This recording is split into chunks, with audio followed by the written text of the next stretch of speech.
I am in the midst of my pre-Christmas illness, so you can hear that in my voice. It is good timing to have a pre-Christmas illness because Christmas is a huge production in my house, an even bigger production than most. Here is why. I have twins, and my twins share their birthday with Christmas, and I'm a single mom. So we have the Advent calendar. Santa Claus is still in full effect. I have quit Elf on the Shelf and revealed his true identity as a creepy stuffed piece of felt. And of course we have Christmas presents. And then we have the big birthday present, which requires a scene change from red and green to birthday colors, and it's a lot.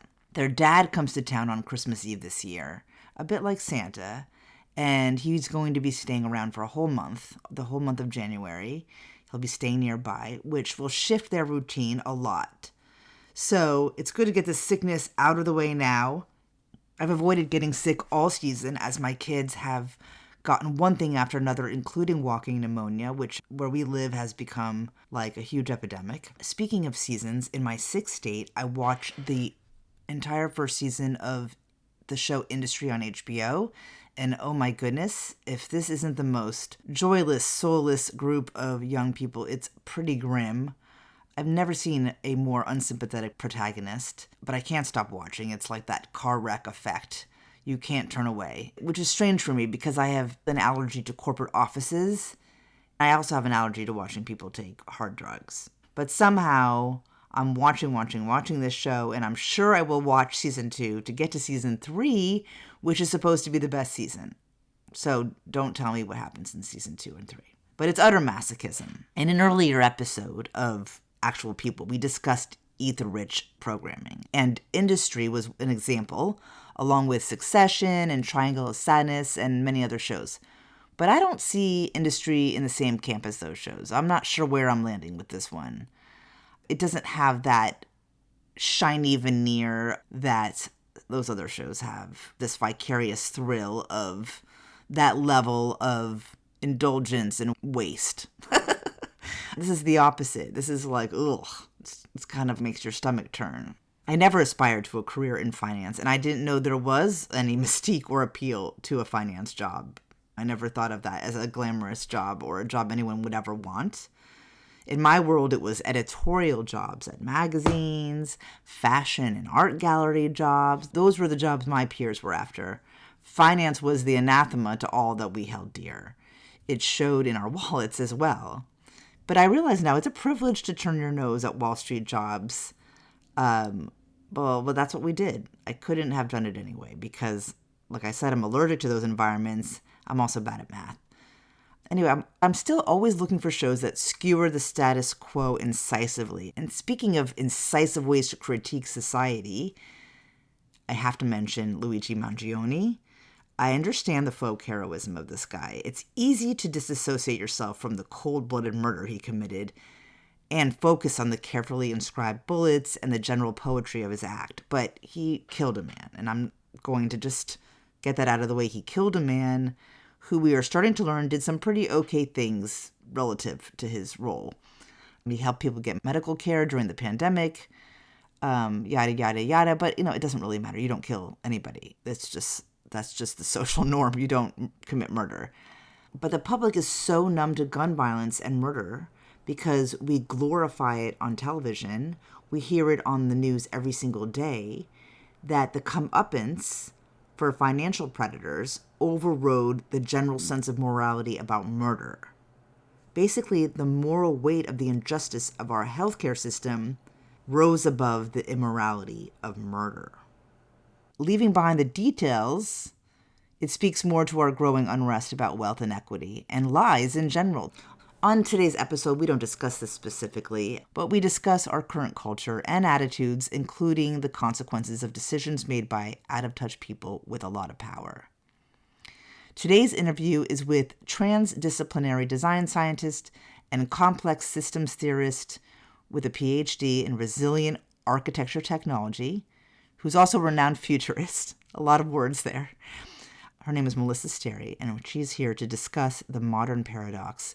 We talk about how we have both more technology and convenience, Platforms that theoretically level the playing field, but somehow have ultimately not elevated the unique, the creative, the high value, but instead have put capitalism and cheap materialism on hyperspeed and nepotism on overdrive.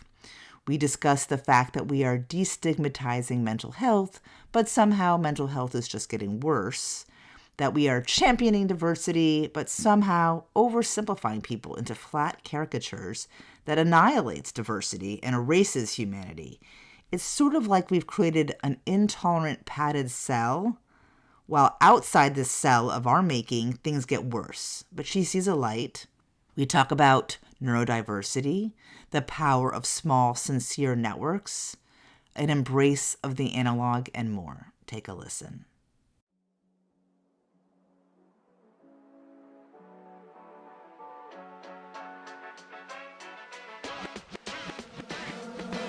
Welcome to Actual People, a podcast hosted by me, Chauncey Zulkin, dedicated to meaningful conversations about the evolving landscape of our lives and the power of our own creativity and imagination to make magic.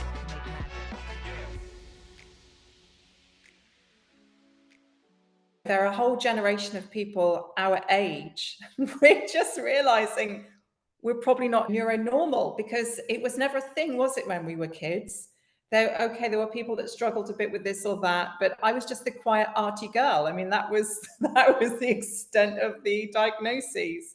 The fact that people think differently, it doesn't have to be a disorder. People just Yeah. think differently from one another. I think I'm ADHD. First, I think your folio, you've mastered many communication crafts. You said that ADHD, they don't focus on anything, but some forms of it, you do hyper focus on one thing with ADHD. Ah, that's interesting. The people with ADHD that I know, they're all creative people and they can be very passionate about things, but I tend to notice that they'll get really into something and then they'll have distractions and then they'll need to refocus again, is the pattern I've noticed. I do that, what you're saying. Ah, But it's not like I can't complete any task. no, I go no. deep into something and I don't want to stop doing it, like my podcast or writing or editing. I can get really into it and then I have a hard time switching tasks. Ah, yeah. I'd get diagnosed. I think it's useful and it's amazing. At the moment, I'm house and dog sitting for a friend of mine who is a psychologist. She'd be great for you to interview. She's fantastic. She is an absolute guru of relationship dynamics. She herself has been in abusive relationships. One of them was definitely on the spectrum. We worked for Elon Musk as an engineer, that's Spectrum Central. And I'd be highlighting to her, that behavior is not acceptable. Yes, when people are on the spectrum, there are some things they might struggle with, but it's absolutely not acceptable to treat people in the way that he was treating her and ways I've seen some women are treated. I think there are a lot of people that are undiagnosed because, Right. number one, mental health traditionally had loads of stigma around it, didn't it? And these conditions associated, whereas the next generation behind us, millennials, are down with this. We have so much more awareness of our differences, whether it be gender, race, this entire spectrum of our neurological processing. And yet we have so much more bullying. We have so much more wealth inequality and less opportunity for people to cross over. They seem like diametrically opposed things going on at the same time. In a lot of ways, this chaos that we're in right now is maybe just a necessary place while we shift into a different reality. As much as we talk about innovation and progress, like why can't we just do XYZ to fix everything that we know we need to fix? I think it's because society needs to catch up. Human beings need to catch up. We cannot shift that quickly. So maybe this is a necessary period where some people are resisting difference or performing difference, all these different things. It's a process, definitely. These are in many ways very paradoxical times. The conditions that we're now experiencing have been building over a long period of time. And I think there's a lot of distractions and red herrings. Fundamentally, if we look at the world, we've got a couple of major trends. We've got the fact that social inequality and wealth inequality have been building to the point where we've got a very, very small community of people who are so extraordinarily wealthy that they are insulated from the problems of the populace at large. This small community of people are very powerful. They are people that are deciding policy, they're deciding how we live our lives. There was a shift towards globalization, there was a shift towards homogeneity, towards everybody doing the same thing for a period of time. And now we are seeing a very sharp reversal of that. Historically, we've always had a lot of diversity. We've always had a degree of heterogeneity. For the majority of civilization, we saw many different architectural styles, many different fashions, many different ways of expressing yourself. And when we traveled around the world, or when they traveled around the world, our ancestors expected heterogeneity. And then, of course, we had the advent of the Industrial Revolution and its child, in effect, modernism, which ultimately is an approach to design and to living that suggests that one size fits all and that you can produce cultural artifacts from the scale of an accessory all the way up to a building, to a city, off a production line, wherein everything is made to a spec that is universal and it's made of materials that are used all over the planet. And that model is falling over. It's falling over at the level of practicality, at the level of the built environment. Modernist buildings are very poor in the face of weather extremities, unlike the indigenous and the vernacular architectures, which are always, every indigenous, every vernacular architecture around the world has evolved over time in the community, and it's been R&D'd in effect, and so that it's fit for purpose. Whereas modernist architecture, when we look at these big disasters, these big catastrophes on the media, what we see are these homogenous architectures, these industrialized concepts, in some cases just literally getting washed away or blown away or burnt away. And at the level of culture, we're seeing many, many people respond to homogeneity by an increased sense that they need to embrace individualism. And in some cases, within the more traditional communities, we see a rejection of contemporary ideas and of globalization quite generically. And you see that very much within the sort of the right-wing narratives. But that's not the only place. I mean, the irony of this is that you could go to the other end of the political spectrum and you could look to the left and you could look to communities that like to sort of imagine that they're very diverse and doing things in very new ways. And actually, we're struggling at the moment to try and reconcile the differences across humanity. And that might actually be something that ultimately we can't overcome, that one size does not fit all. And you have to have individuality, you have to have diversity that has to be expressed at the physical level, at the intellectual level. And so we've got to find a way to live with difference. The question is, where do you draw the lines? That's not for me to answer. That's not for any other individual on earth to answer. But one thing I do know is that for as long as you've got power situated within a very, very tiny community of people that are very much remote from everybody else in terms of their behaviors,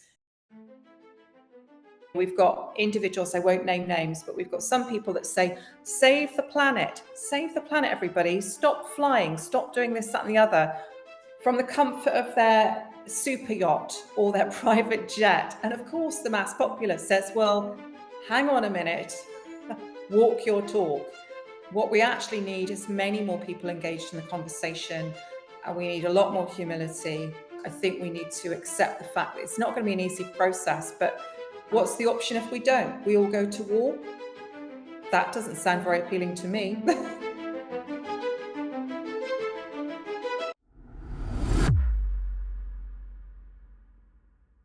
We're talking about this pushback on globalization. You go to most cities on earth and you see they have a Louis Vuitton, they have a McDonald's. There's 10 or 15 retail outlets or food chains that are pretty much universal. That's not stopping. Are you saying that we are dialing back? Yeah, I absolutely think there is a pushback. We reached the stage where across multiple markets, you had companies that would frame success through globalization, through trying to get into as many markets as possible and to gain dominance in those markets. That is obviously particularly easy in the new areas that have opened up, like technology. There are a handful of technology companies that completely dominate worldwide, or at least at the moment they do. Now, that's not where technology started. If we take social media platforms as an example, in the very early days, there were a number of very interesting variations on that concept. But because of the fact that within the commercial investing market, the idea is that you'll get the biggest bang for your investing buck if you get behind a concept with mass application. That was the idea. Now, we've obviously seen that that concept can be flawed, because if you look to technology markets, you'll find that many ideas have been overhyped, their potential has been exaggerated. And what that's meant is that at some point in the history of that company, it's gone from being massively valuable to a big fall off. I'm thinking about Meta, Apple, Microsoft, all the Microsoft applications, TikTok. Everyone uses all of these platforms everywhere. It should be bringing people together, but it's creating a lot of division and angst and stress and tension. But they do bring people to this kind of mediocre center around the That's world. right. We have seen, I mean, if we take TikTok as an example, TikTok was seemingly too big to fail. The reality is that nothing is too big to fail. And we are starting to see quite a lot of movement within the social media space. We're starting to see old ideas, analog ideas re-emerge, and they are a direct response to the trends that we've seen in social media. There is a problem on social media wherein people become polarized. They become polarized. We see it becomes, divide to conquer. There are many people that don't feel that they can be completely honest and transparent. This is something that has now, in effect, become omnipresent. The unfortunate thing about social media is because the audience is so massive within of the sort of the wider context that we're now in, it has created a scenario where a lot of people feel they can't necessarily be upfront and be honest, and they're worried about the implications of that. Everything that you say is frozen as a soundbite that you stand behind forever. Everything is so sanitized that people can't have real conversations, or it's just a lot of grandstanding. They're afraid to say anything. So we have a much less sophisticated form of rhetoric. That's why I named this podcast Actual People. It is a great litmus because so much is now censored. And, many of the British classics, comedy series, Little Britain, the BBC, UK's major broadcaster, not playing Little Britain anymore because some people might find it offensive. Love Actually, one of the biggest hits out of a British film studio in decades. There are people commenting that that is triggering in this or that way. Actually, arguably, comedy has always been triggering to some people. There have always been some people that have not found the joke funny. But it's, well, where do you draw the line? I'm thinking about this Mark Twain prize that comes up every year in comedy. And Mark Twain was racist. Like Dr. Seuss was also racist and anti-Semitic. And nobody that I would want to associate with would agree with those kinds of attitudes. But you can't throw away a whole body of literature. You have to look at the whole cultural contribution and also the time period. And if we just throw all that away, then we're not going to have any sort of sense of continuity or chronology or Absolutely. retrospective. You can't sanitize the past. Aspects of the past, they are challenging. And in our own lives, I think back to the kind of company culture, for example, one of the consultancies I was in my late 20s, the kind of shenanigans that went on there would never happen in this day and age. But, that was the 90s. This is 2024. To have a balanced perspective on things, you've got to be able to contextualize things. And I think it's context. I have a question about analog.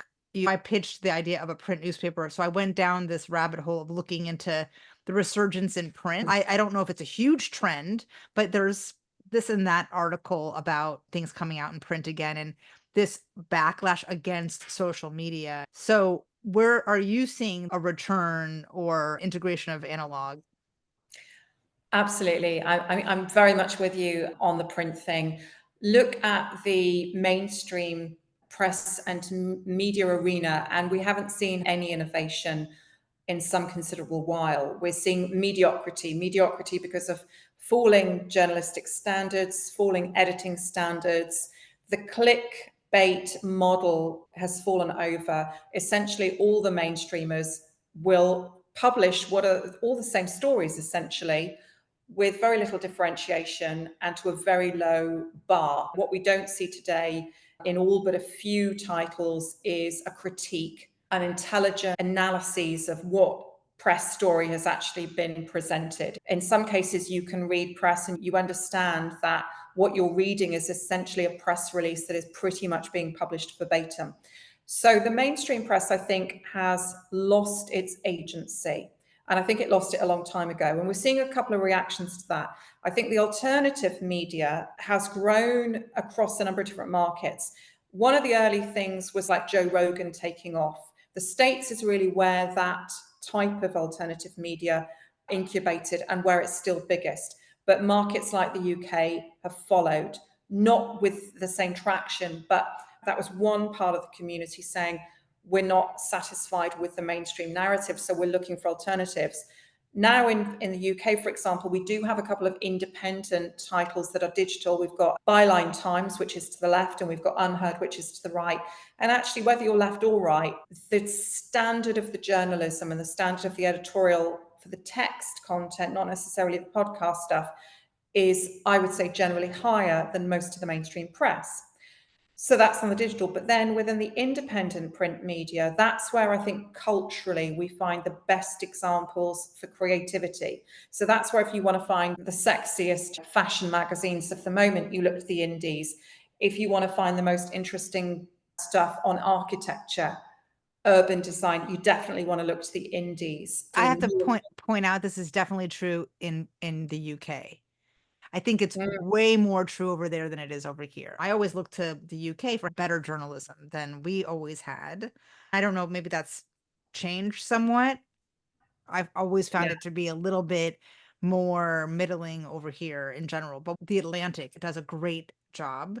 Slate does a pretty good job. I really want to write for The Atlantic. I think that they're one of the saving graces. It seems like the very far left and right are almost bullying mainstream journalism out of having any sort of critical voice. They're so afraid of being offensive. There's no stand being taken in the mainstream media. It's like with the Democrats, they're so careful that there's no substance to anything so that the fringes become much louder, if that makes sense. Absolutely. Yeah. And I think that the big mistake of the mainstream is that they've been so initially consumed with profit and now kind of scrambling to retain relevance that they've essentially already lost the race, because a number of the indies have grown to the point where even if they don't have the readership yet, they've got pretty solid models and they are gaining traction. I see the future of press and media as being more fragmented. I think it will be more localized. And although the sort of the print newspaper hasn't really come back in the UK, certainly the zine market is booming. I mean, there are whole festivals about this, lots of really interesting micro publishing companies, all kinds of subjects, small readerships, but they do what they do really well. In that small scale publishing arena, you normally have quite a few publications that might only make it to, let's say, edition 3. In the UK, as I think is the case in the States, we've got a booming print and make on demand arena. If you want to make a magazine or a book, you can create very small orders. If you've got an indie publication, you can get just a batch out there. You can see how it's doing. And if it's a quarterly, then you can just publish another batch. So you're not needing to raise the same levels of capital. And if you've got a decent cover charge, maybe 15, 20, 25 pounds for a quarterly edition and advertising on a publication, then it's taking out some of the risk. One of my favorite things about the UK, I was going to say London, but all the UK, is that there is such an emphasis on beauty and creativity. That's something that I absolutely love. And I don't feel like it's ever existed in my lifetime. Maybe, the days of Interview Magazine with Andy Warhol, we had paper, we had details, we had a few publications, the big glossies and the very niche Visionaire type of fashion magazines, but we've never had the level of creativity and the attention paid to creativity in the United States that there is in England. But all that said, these things are still niche. It's not a big market force. Where do you see the appeal of analog happening in a way that would actually shift the economy, shift attention? Do you see that being a major economic or cultural force?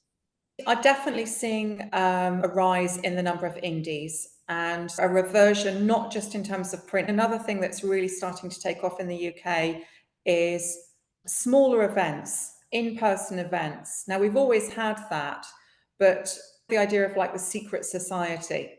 So not a private members club as such, although Britain, that's a place where the private members club model of certainly the now was very much pioneered. I mean, if you look at Soho House, as you will remember, was once just a tiny little club on Dean Street, and now it's a global brand. But the newer model, if you like, the sort of the thought leaders, and certainly within the creative industries today, many of them are members of these much smaller collectives and societies that you're invited to as an individual because of your ideas, to convene, to exchange.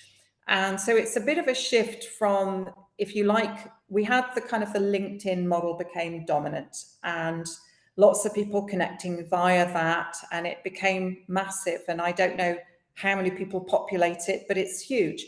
But we've seen a reversion to things that are much smaller, but are more beautifully crafted. And actually, when you look at the return, it might not on the surface of it seem to make as much impact. But I mean, for example, if I think about my work and how I've made traction, has it really been things like LinkedIn that made the difference? No, it hasn't. It's been word of mouth and it's been old style networking.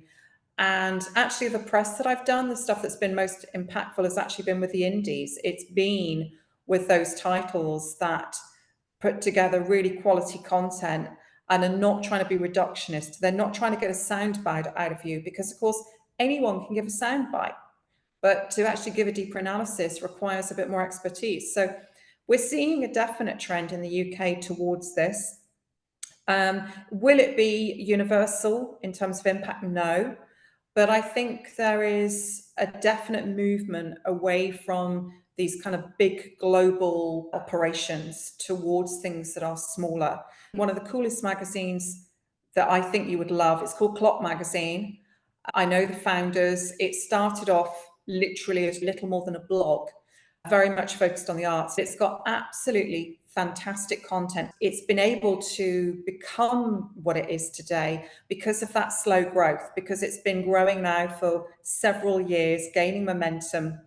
And it is actually at the stage now where I think probably within the next 24 months, it could go to that next level because it's got enough of a readership and it's got enough evidence to prove the business case.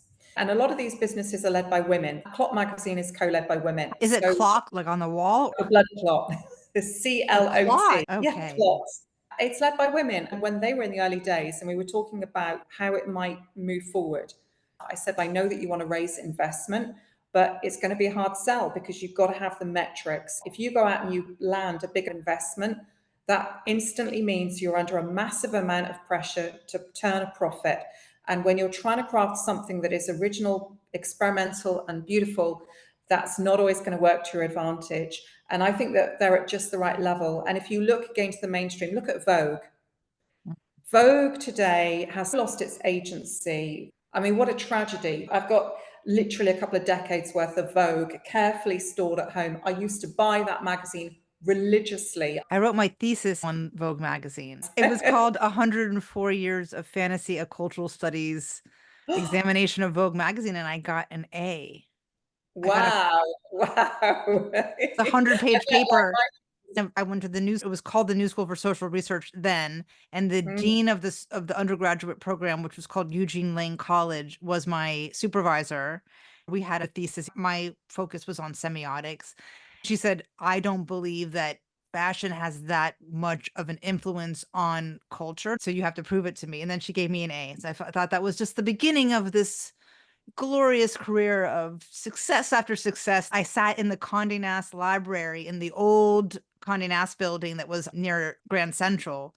I did all my research, pulling magazines off the shelf, doing color photocopies of things. I still have a picture that is a Vanity Fair cover that I love so much. I'd have it framed, even though it was a color Xerox. But anyway, I did all my research in the Condé Nast Library, which was on the top floor of the Oh, building. I still have the paper in print form lying around, but that's what I spent my senior year doing, was talking about the way we constructed American female identity through the different editors and the different decades, mm. through the wars, and how we separated from European ideas and ideals. It was birthed in America, wasn't it? And then it came to Britain Yeah.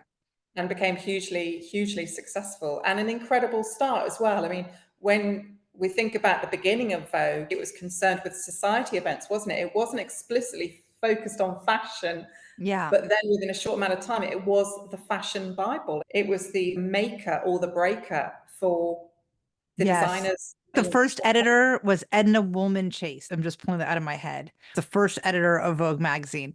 I interviewed at Condé Nast when I got out of school, and the woman in HR said, "Well, you're not a Vogue girl. You're a glamour girl or an allure girl, but you're not a Vogue girl." And what that was code for was, and I was wearing um not Jill Sand. I was wearing a designer suit. Okay. And, Yeah. and I had the pearls, but she was decoding me, looking at my resume. I grew up in Miami. I didn't go to school in New York in high school. I went to Bennington. She's like, "You might know more about Vogue than any of us, but you're not a Vogue girl." So I started to build resentment towards Condé Nast and towards Vogue. I Mm, never worked at Condé Nast. I worked at 17 magazine. I worked at Harper's mm, Bazaar after Liz Till Bears died. She was editor of Harper's Bazaar. mm, I was the assistant to the editor in chief, who was the interim editor in chief, because she was the Harper's Bazaar editor from Australia. And she came in and I mm. was her assistant for that time period. But I never worked at Condé Nast. So I started to build resentment towards those kinds of magazines. And I never liked Anna Wintour. I've critiqued her a bit myself over the years. She displaced craft with celebrity. Under her watch, we saw all of the talent in the fashion world, those people that, whether they're on the cutting room floor, the couturiers, the photographers, she displaced all of that for individuals that, though talented in other respects, are not necessarily very talented with respect to fashion. Fashion is an art form. As you know, it's really the most visible expression of human culture. It tells us so much in an image. You, like me, we're trained to decrypt an outfit, the psychology of the outfit, the cultural origins of the outfit. We know you're part of a tribe, and we know that what you wear says a lot about you, whether or not you realize that or not. And she stripped away the craft of fashion and she replaced it with celebrity. And yes, it might have meant that many, many copies of Vogue magazine sold and sold well for a long amount of time. But what did we end up with? Well, we ended up with a number of fashion brands that are so homogenous, so devoid of creativity. Absolutely. Honestly, I haven't been interested in fashion in over a decade, really, other than I like to get dressed.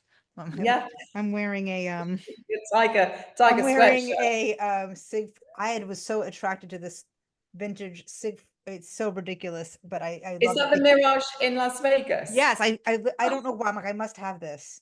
It's not even something I would normally wear. I love it. Anyway, I do have a very specific sense of style. I love beautiful things, but my interest moved from fashion to home design. I'm Mm, much more interested in the object, the designed object. I think is boring and about money and status. That's not necessarily true in the UK, but it mm. always has kind of been like that in New York. I like Jean-Paul Gaultier and I like the Diana Vreeland era of fashion. Yeah. I like the independent designers. I'm more of a mood and a vibe. And, I just don't see that very much. It's really about celebrity. She was very successful in making it all about celebrity, and it's never really gone back. Vogue is a boring magazine. It's a dull magazine. It really has nothing, there's nothing at the heart of it anymore. There's no opinions, it's just bland. There is a lot of exciting work out there. It just doesn't feature in Vogue. There is a definite gap. There's certainly an appetite for this. So let's go back a little bit. Tell us about your career path. Just an overview. How do you encapsulate your career path? I was equally compelled by academia and by the arts, but I was in school in an age you were either expected to go up the arty route or up the academic route. and I decided to go the arty route. But then my career path didn't turn out as I expected. I was shortlisted for a But master's at the Royal College of Art, but I didn't quite get it. And that was a turning point. you know what? We have that in common. When I applied to Parsons School of Design, which is owned by the New School, my idea was I was going to be a dual major in fashion design and cultural studies. And I didn't get into Parsons. And so I went completely into cultural studies. And that's how I ended up Mm, writing about Vogue magazine because I loved fashion. But I mm. realized that made sense because I was more of a writer. I was in denial that I was a writer. And I thought, oh, I want to be a fashion designer. People's rejection of you or society's rejection, well, it shapes you, right? It shapes where you go. And I think what you and I both have in common throughout our careers is that we have never been the kind of women that when people try to contain us and hold us back from being creative and from innovating and from actually working with ideas that have meaning to us, will be satisfied. We are not the kind of women that would sit in a corporation for 30 years, no matter how much you paid us. Throughout my career, there's always been a process of hitting a barrier and realizing that I have two choices. Either I stop doing what I'm doing, going in the direction that I go, or I have to find a solution. And often that solution is a novel solution. And I don't know where that's going to take me. And sometimes it succeeds. Thankfully, sometimes it succeeds. And sometimes it doesn't. And I guess at this age, I've learned to take the rough with the smooth.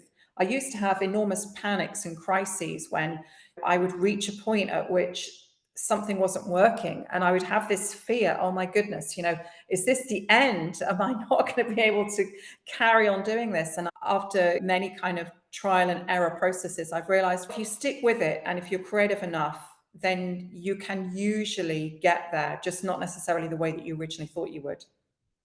This is an ongoing thing for me throughout my life too. Last year, I tried to start an Etsy shop, which was a colossal failure. It was a distraction. Where Mm, this podcast is something I truly believe in, and I know it's the right thing for me, along with writing. I don't want to do marketing anymore. I have no interest in marketing. I never did. And it's been a deviation, and I've just kept going down that road. And because of mm, ageism and because of the performance marketing stuff, it's no longer that viable. And I'm thinking, mm. so viable, don't like equals not time to pivot. But I do know that feeling of like being very, determined that you want things to be a certain way. Maybe society is not set up for you to succeed in that way, but Mm, you are determined. You are so right. I could never go work a corporate job for 30 years. I get myself out of those situations. I absolutely despise it. I feel like I'm suffocating. I hate it so much. And part of what this podcast is about is figuring out what the hell's going on in society and how we can become creatively integrated individuals succeed creatively. I think that it's very difficult to succeed creatively. Another thing that caught my attention, you were saying in my voicemail, what would you tell your younger self about succeeding? And you said, I would not say go out and just be brave and just try to do something.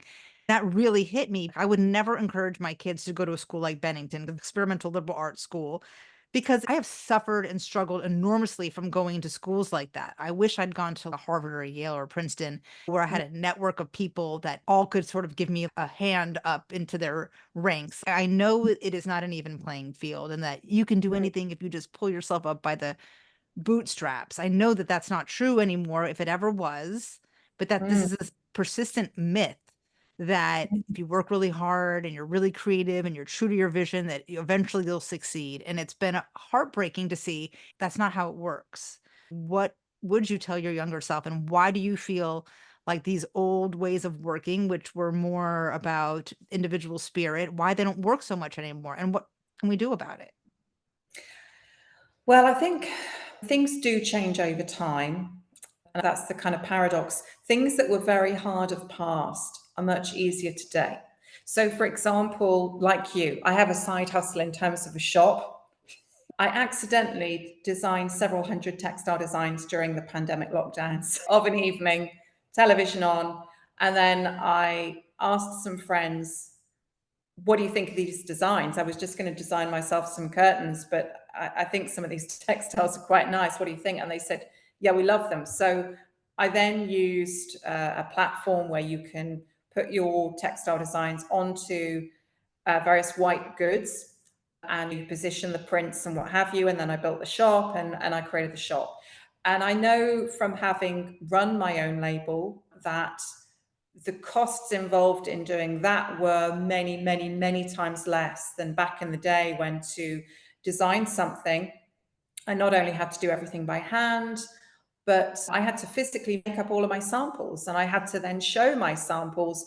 We didn't have internet showcases then, so I had to go and do shows in London, and at a massive expense. So in that sense, there are some things that are massively easier. But the difference between today and back then is that I didn't feel back then I was competing with the whole world. It wasn't the case that I felt that I had to be successful on one particular platform, and that I had to get 1,000,001 likes for something to work. So I think the pressures are different. But what I would say is that my younger self, like you, I imagined that if you had a talent, and if you worked really hard, and if you were diligent enough, and you made enough sacrifices, that led to success. And I've not just seen with me, but I have seen with many, many people that that is not necessarily true. Networks do count. It does matter who you know. And I think one of the things I've realized over time, I've had the advantage of mixing with people from a very, very broad spectrum of society. I have known people that have had nothing. Every last thing that they've had in their life, they have worked really hard for. And then I've known people that have had everything on a plate, that have inherited tens of millions of pounds. And if there's one thing that I have learned, it's that most people, whether you're working class, lower middle class, or middle class, to kind of use those traditional demographic groups, they come from families where you have a worth that is the living wage or just a bit above that. And it doesn't matter where you kind of go in life, you will always be aware of that fact. Whereas you've got people that come from great privilege, and these people never have a perception that they're worth the living wage or just above. There is the perception that they are innately worth more. This is what the Nepo baby thing, I mean, we've seen the Nepo baby thing come to dominate not just fashion, but film and everything. The idea that, you know, you can be born a supermodel because your mum is Kate Moss. Let's be honest, Kate Moss's daughter would not be a supermodel. She would not be on the cover of Vogue or any other magazine if her mother was not Kate Moss. No way. But that's the age we're in. And I think one of the lessons that I would have told my younger self, I learned this the hard way, is your value has nothing to do with your historic value. It has nothing to do with the fact that you've really had to labor hard to earn a crust. It's nothing to do with what your mum earned or what your grandparents earn. And it has everything to do with what you know and how you're able to apply that. And when people know their value, when they know what they're worth, that's the biggest game change, because at that point, it equips them to know when to work away. And one of the things I laugh about now, I didn't find this very funny a few years ago, but I still have people coming to me. They are always, sorry chaps to put a label on a cliche, but they are middle-aged white males. I often have these chaps come to me thinking that I need to do something to get a foot in the door. Like they're not going to pay you? Like they're going to... And one of these emails came in. The guy wanted me to give a keynote at an event. Didn't say in that first email that they wanted my services for free, but I just knew, because I've learned, I know the language, and I knew what was coming. And we sat there on the sofa, and I sort of moved my laptop over, and I showed my boyfriend, and I said, I bet this guy is trying for a freebie. And sure enough, and we were just laughing about it. As the email exchange came in, we were laughing about it. But that, although we laugh about it, for someone to be going to a senior and really think that you need to do something for the experience and the profile, it speaks to arrogance, and it speaks to undervaluing other people's experience. He needed me more than I needed him. And so I just got back with a very polite thanks, but no thanks. And the audacity of this individual when they put their event together and they didn't actually clearly get the footfall they were hoping for, because funnily enough, people weren't running for tickets.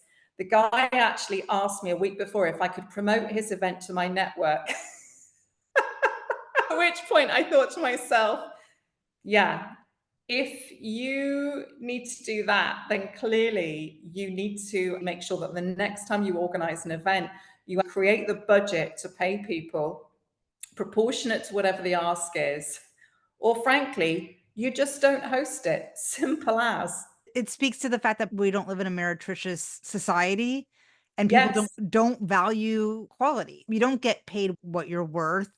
How can creative people who have experienced massive layoffs from all creative industries, how can they navigate their way back and also make manifest the things that are in their vision without compromising to that mediocre middle? What do you think is the solution for that? I think the first thing is to have self-belief and confidence, particularly if you're a creative. Know that you are not just as good as your last deal. There are going to be a lot of people that, if you're a creative, are not really going to understand where your value is situated. And they won't understand some of the things that you do. I mean, you could say that's true of lots of different professions, but I think it's particularly so with the creative industries. But retain your own sense of confidence and remind yourself of what you know and of what you've achieved. Also, you don't need a big network, but you do need a small network of people that you can turn to for a second opinion on things. If you're in a situation where, and I think this often happens to creatives, you actually don't know how to navigate an approach. It might be that, someone has come to you and they do have some funds, they do want to hire you, but you're not quite confident about the overall offer. How do you navigate that? If you're a junior to mid-level, you are going to have to do some pro bonos. You are going to have to build your resume, simple as. But when you get to about mid-level and you've got that sort of experience, that's at the point at which you really need to be stepping back from doing freebies, unless it's a charity job. If it's a charity job, then that's a different gig. But I think just having a few solid people and know your weaknesses, know the things that you struggle with, and so you can get a second opinion, because sometimes that second opinion can be the game changer. It can be the thing that can turn a situation that, could have gone one way, another way. And it also will help you to know when to walk away and walk away with confidence, because the biggest waste of your time is going to be getting involved in something that you think is going to be promising and that you think might take you to X, when in actual fact, it turns out to be an absolute nightmare. And it can actually be harmful to you. It can be detrimental. Someone who is a bit more experienced will have learned the hard way. I've learned the hard way. Normally, my little radar is pretty switched on. I have a good sense of who I should be working with and not. But I've made mistakes and I've learned from those mistakes. And what that means is that if I'm advising others, then I can draw on those mistakes to try and make sure that they swerve them. You've been listening to Actual People.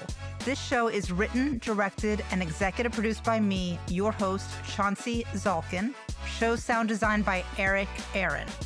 Click on the link below to subscribe so you don't miss a single episode. And don't forget to leave a review. I'll be sharing my favorites. You can find our socials and all links to deeper dives into these topics at chaunceyzalkin.com and on my Substack at chaunceyzalkin.substack.com. Actual People is available wherever you get your podcasts.